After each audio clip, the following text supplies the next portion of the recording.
সহযোগিতা করবেন এবং আজকের পরে এই প্রতীক নিয়ে যাওয়ার সময়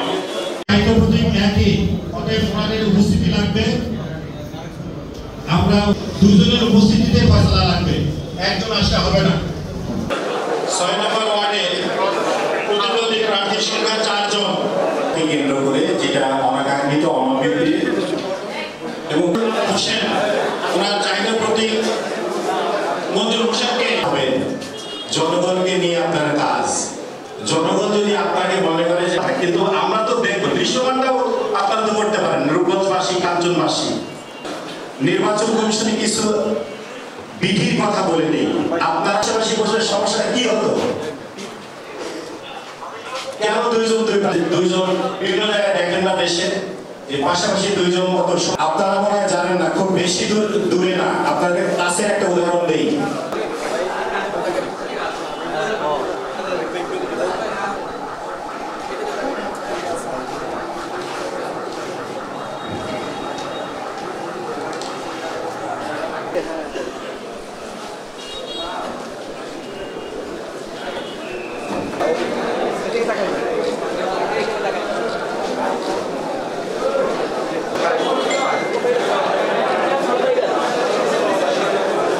আজকে এই প্রতীক বরাদ্দ অনুষ্ঠানে এসে আমি আমার সমর্থনকারী এসে বসেছিলাম।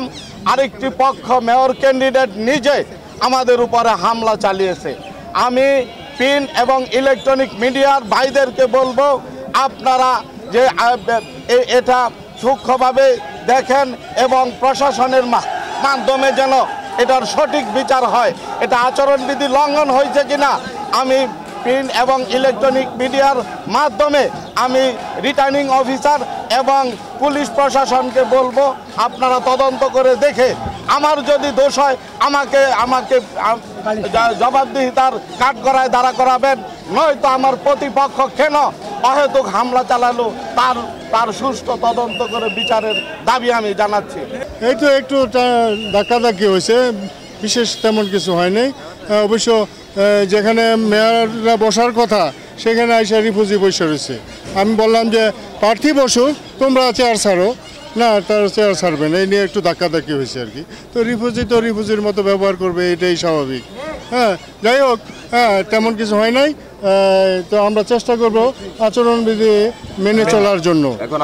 চান্সেলর বসা, কারণ মেয়রদের বসার আলাদা 2টা সিট আছে, 2 জন প্রার্থী। সেখানে যদি অন্য লোক বসে থাকে আমি বলতেই পারি চেয়ারটা ছেড়ে দাও নাকি। এটা বলার পরে তারা উত্তেজিত হয়েছে, শুরু করছে এই ঘটনা। বললো যে সবাই আচরণবিধি মেনে চলবেন, ভবিষ্যতে এমন হলে আমি কাউকে ছাড় দেব না। আমরা আশা রাখি যে কাঞ্চন পৌরসভা নির্বাচনটি একটি গ্রহণযোগ্য এবং একেবারেই নিরপেক্ষ নির্বাচন হবে। এই ক্ষেত্রে আমাদের আইন শৃঙ্খলা বাহিনীর পক্ষ থেকে, বিশেষ করে আমি ওসি হিসেবে এটাই বলতে চাই, কোনো প্রকার কোনো অন্যায় অপরাধ অথবা কোনো ধরনের হুমকি ধুমকি এটা বরদাস্ত করা হবে না। যে কোনো মূল্যে আমরা এলাকার পরিস্থিতি, আইন শৃঙ্খলা পরিস্থিতি সমুন্নত রাখার জন্য আমরা বদ্ধপরিকর। আপনি সঠিক বলছেন। আমরা একটা উৎসবমুখর পরিবেশে আজকে আমাদের প্রতীক বরাদ্দ অনুষ্ঠানটা সম্পূর্ণ করলাম, কিন্তু প্রথমে একটা অনাকাঙ্ক্ষিত ঘটনা ঘটে গেল আমাদের সম্মুখে। আমাদের এখানে ওসি সাহেব ছিলেন, পরবর্তীতে ইউনো সাহেব এসছেন, আমাদের এসিলেন্ট ছিলেন।